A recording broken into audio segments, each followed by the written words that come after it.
आज सुंदर सुजोग और समय निमंते सर्वप्रथम ईश्वर बहुमूल्य नाम को धन्यवाद देउछि। तही संगे संगे आज सहभागिता मध्य को समस्त को स्वागत करी मोर नमस्कार जनाउछि। प्रभु को वाक्य पढ़िबा माथ्यू तार 6 पर्व 34 पद। माथ्यू 6 पर्व 34 पद सेठारे प्रकार लिखा जाए, अतएव काली पई चिंतित हुओ नहीं, कारण काली निजे निज पई चिंता करिवो, आजिर कष्ट आजि पई यथेष्ट। प्रभु ए वाक्य पठन रे और श्रवण रे आम समस्त को आशीर्वाद करंतु। प्रार्थना करिबा। धन्यवाद दौची प्रभु ए सुंदर समय पई। तुम्हारी वाक्य मध्य दे आज आम प्रत्येक को तुम्हें कथा कह, पुणी ए वाक्य द्वारा जेपरी प्रभु निज जीवन को तुम्हारी पाद तले समर्पण करने संगे संगे सबु चिंतार भार तुम उपरे आमाने दे परिबा यही आशीर्वाद कर। जीशुंक नाम रे अल्प भिक्षा मागुअछु, आमेन। जो अंश आज आम पढ़िलु माथ्यू तार 6 पर्व 34 पद, आमे जानू माथ्यू लिखित सुसमाचार माथ्यू लिखिचंती, किंतु जीशु तांकर पार्वत्य उपदेश 5 पर्वरु 7 पर्व जाए से देइचंती। आ सेही पार्वत्य उपदेश रे से अनेक गुड़िए शिक्षा देवा संगे संगे 6 पर्व रे से दान धर्म विषय रे, प्रभु को आदर्श प्रार्थना किपरि करिवो, प्रकृत उपवास, स्वर्ग रे संचित धन, ए सब विषय कहवा को जाई तुम्हें माने चिंतित न हो। ए विषय रे शिष्य मानकु केते गुड़िए विषय से शिक्षा देइचंती, परामर्श देइचंती।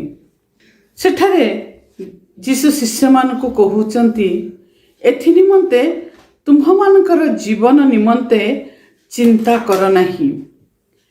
एहर अर्थ नुहे जे आमे भविष्य प्रति दृष्टिपात करिबा पई अबा योजना करिबा नहीं। आमे कार्य करिबा बंद कर दे ईश्वर आमको खाद्य जोगाई देबे बोली आशा मध्य करिबा एहर अर्थ नुहे। ईश्वर पक्षी मानकु आहार दियंती, मात्र सेमानकु खाद्य अन्वेषण करने को हेबो। ईश्वर मनुष्य मानकु मध्य आहार देबे, मात्र मनुष्य मानकु रोपण और चाष जलसेचन करने को पड़िबो। जने व्यक्ति कार्य न कले से भोजन किपरि करिवो। जीशु केवल एठारे शिक्षा देउचंती जे आमे चिंता करिबा नहीं। पाउल एही एक विषय उल्लेख करी कहउचंती, कोनोसी विषय रे चिंतित हो नहीं, किंतु समस्त विषय रे प्रार्थना और विनती द्वारा धन्यवाद सह तुमानकर निवेदन सबु ईश्वर को निकट रे जणाओ। आमे चिंता करिबा काहेकि अनावश्यक, काहेकि आमे चिंता करिबा नहीं, कारण एहर कोनोसी आवश्यकता नहीं।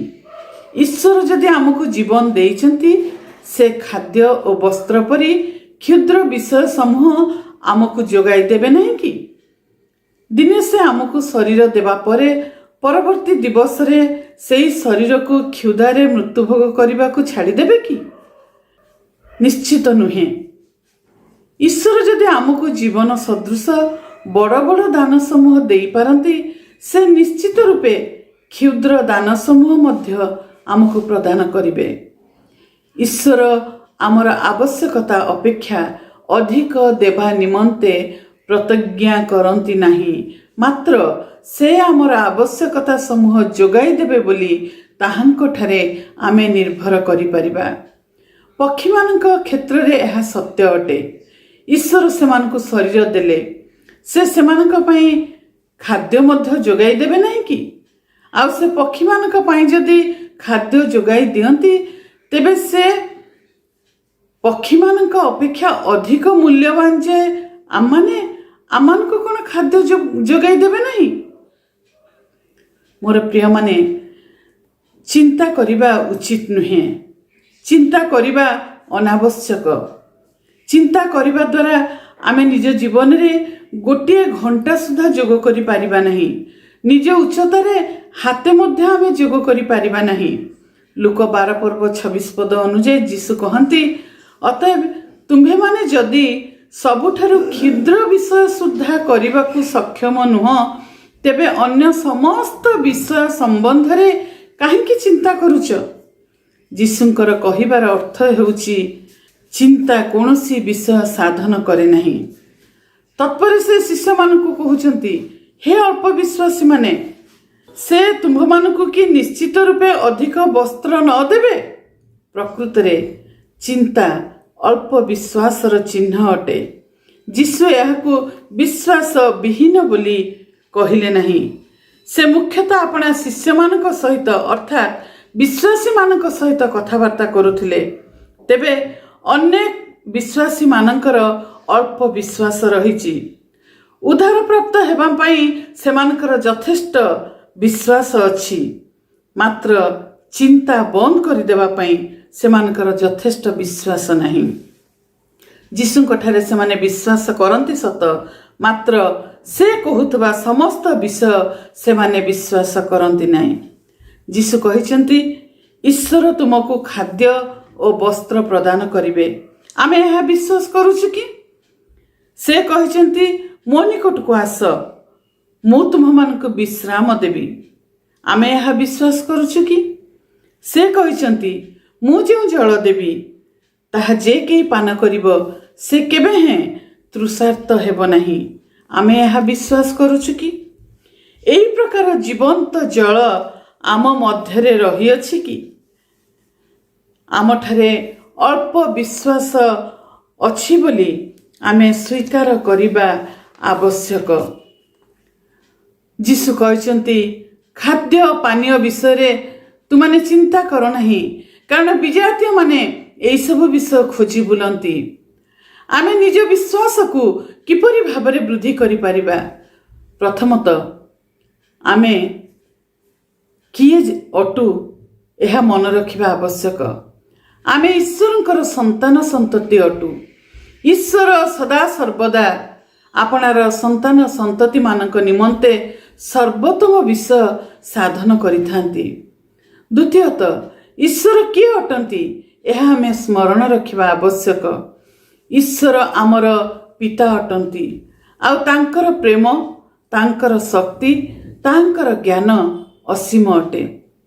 ଈଶ୍ୱରଙ୍କର ଅଜ୍ଞାତ ସାରରେ ଘରଚଟିଆ ଚଢ଼େଇଟିଏ ସୁଦ୍ଧା ତଳେ ପଡ଼େ ନାହିଁ। ସେ ଆମ ମସ୍ତକର ଥିବା ସମସ୍ତ କେଶଗୁଡ଼ିକର ସଂଖ୍ୟା ସେ ଜାଣନ୍ତି। ଯଦି ସେ ଏହା ଜାଣନ୍ତି, ତାହେଲେ ସେ ଆମର ସମସ୍ତ ଆବଶ୍ୟକତା ମଧ୍ୟ ନିଶ୍ଚିତ ରୂପେ ଜାଣନ୍ତି।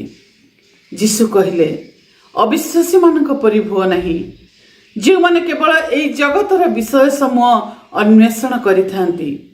ଈଶ୍ୱରଙ୍କ ଠାରେ ତୁମର ବିଶ୍ୱାସ ସ୍ଥାପନ କର। ତୁମେମାନେ ପ୍ରଥମରେ ତାହାଙ୍କର ରାଜ୍ୟ ଓ ଧାର୍ମିକତା ଅନ୍ୱେଷଣ କର, ଆଉ ଏହି ସମସ୍ତ ବିଷୟ ମଧ୍ୟ ତୁମ୍ଭମାନଙ୍କୁ ଦିଆଯିବ। ଏବ୍ରୀ 11 ପର୍ବ 6 ପଦରେ ଲେଖାଯାଏ, ବିଶ୍ୱାସ ବିନା ତାହାଙ୍କର ସନ୍ତୋଷ ପାତ୍ର ହେବା ଅସମ୍ଭବ, କାରଣ ଈଶ୍ୱର ଯେ ଅଛନ୍ତି ଆଉ ସେ ଯେ ତାହାଙ୍କର ଅନ୍ୱେଷଣକାରୀମାନଙ୍କର ପୁରସ୍କାର ଦାତା, ଏହା ତାହାଙ୍କର ଛାମୁକୁ ଆସିବା ଲୋକର ବିଶ୍ୱାସ କରିବା ଆବଶ୍ୟକ। ସ୍ୱୟଂ ଈଶ୍ୱର ଯିରିମିୟ ଭବିଷ୍ୟତ ବକ୍ତାଙ୍କ ଦ୍ୱାରା ମଧ୍ୟ କହିଛନ୍ତି, ଆଉ ତୁମ୍ଭେମାନେ ଆମ୍ଭକୁ ଅନ୍ୱେଷଣ କରିବ ଓ ସର୍ବାନ୍ତକରଣ ସହିତ ଆମ୍ଭକୁ ଲୋଡ଼ିଲେ ଆମ୍ଭର ଉଦ୍ଦେଶ୍ୟ ପାଇବ। ଈଶ୍ୱରଙ୍କୁ ଆମେ କେତେ ଆଗ୍ରହ ସହକାରେ ଅନ୍ୱେଷଣ କରୁଥାଉ, ତାହାଙ୍କୁ ଆମେ ସର୍ବପ୍ରଥମେ ଅନ୍ୱେଷଣ କରିଥାଉ କି? ସ୍ୱର୍ଗରେ ଥିବା ଆମର ଧନ ବିଷୟରେ ଆମେ କେବେ ଚିନ୍ତା କରିଥାଉ କି? ପାଉଲ କହିଲେ, ପାର୍ଥିବ ବିଷୟରେ ଆସକ୍ତ ନ ହୋଇ ଊର୍ଦ୍ଧ୍ୱସ୍ଥ ବିଷୟରେ ଆସକ୍ତ ହୁଅ। ଅତଏବ କାଲି ପାଇଁ ଚିନ୍ତିତ ହୁଅ ନାହିଁ। ଈଶ୍ୱରଙ୍କୁ ଆମେ ପ୍ରଥମରେ ଅନ୍ୱେଷଣ କଲେ ସେ ଆମକୁ ସମସ୍ତ ଆବଶ୍ୟକତା ସମୂହ ଯୋଗାଇ ଦେବେ ବୋଲି ପ୍ରତିଜ୍ଞା କରିଛନ୍ତି। ପାଉଲ ଉଲ୍ଲେଖ କଲେ, पुणी मोहर ईश्वर ख्रीष्ट जीशुंक ठारे ताहांकर गौरवमय ऐश्वर्य अनुसार तुम्ह मानकर प्रत्येक अभाव पूरण करिवे। जीशु आमको एठारे शिक्षा दियंती जे आमे थरके गोटे दिन जीवन यापन करने आवश्यक। आमे गत कालीर भूल त्रुटि गुड़िक विषय चिंता करने अनावश्यक। से सब अतिक्रम हो जाइछि। आसंता काली संबंध रे आमे चिंता करने अनावश्यक। यह एपर्यंत आसी नहीं। काली निजे निजे पई चिंता करबा। आजिर कष्ट आज पई यथेष्ट। आमे केवल आज विषय चिंता करबा वांछनीय। आज आमे ईश्वरंकर आज्ञाबह हेबा आवश्यक। ईश्वरंक सहित आज आमे गमनागमन करबा वांछनीय। आज आमे ईश्वरंकर आज्ञाबह करबा संगे संगे ताहांक सहित चलिबा, ताहांक उपरे विश्वास स्थापन करबा मध्य उचित। जीशु प्रार्थना कले, आज आममानकु प्रयोजनीय आहार दियो। आसंता कालीर आहार पाई आमे प्रार्थना करबा अनावश्यक। ईश्वर आमर आवश्यक समस्त विषय प्रत्येक दिन जोगाई दियंती। मोर प्रिय माने, शैतान आम मध्यरे एई चिंता को आनी थाए। यह ताहार अस्त्र गुड़िक मध्यरु अन्यतम अटे। चिंता द्वारा शैतान आमर विश्वास को दुर्बल तथा विनष्ट करने को उद्यम करिथाए। वाक्य रे लेखा जाए, याकूब कहउछंती, शैतान को प्रतिबाधा कर, ताहाले से तुमानक निकटरू पळाई जीव। शैतान को आमे निरंतर कही चलिबा आवश्यक। दूर हो शैतान। शैतान को आमे प्रतिबाधा करबा संगे संगे ईश्वरक ठारे आमे निज विश्वास स्थापन करबा आवश्यक।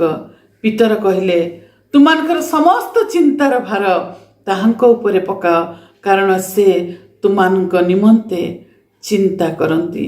मोर प्रिय माने, आसु आमर सब चिंतार भार ईश्वरंक उपरे देई आनंद रे शांति रे जीवन काटिबा। प्रभु आम समस्त को आशीर्वाद करंतु। प्रार्थना करिबा। सब गौरव प्रशंसा संभ्रम जुगे जुगे तुमर हो प्रभु। एई वर्षर प्रारंभ रे आमाने समस्ते आमानकर सब चिंतार भार तुमरी उपरे दउछु प्रभु। तुमे आमर जीवन को नियंत्रण कर। तुमे आमान को संभाळ। आम मन रे तुमर शांति, तुमर आनंद तुमे प्रदान कर। पुणी सब गौरव तुमे नियो। जेपरि आमे प्रथम रे तुमर राज्य आ धार्मिकता अन्वेषण करिबो, समस्त विषय तुमे आमान को जगाइब। तुमर धन्यवाद करुचु, तुमर गौरव करुचु, तुमर प्रशंसा करुचु। प्रार्थना सुनिल बोली धन्यवाद दे जीशुंक नाम रे अल्प भिक्षा मागुअछु। आमेन। प्रभु जीशु ख्रीष्टंक अनुग्रह, पिता ईश्वरंक प्रेम, पवित्र आत्मांकर शांति शक्ति सहभागिता आम समस्तंकर सहवर्ती हेतु। आमेन।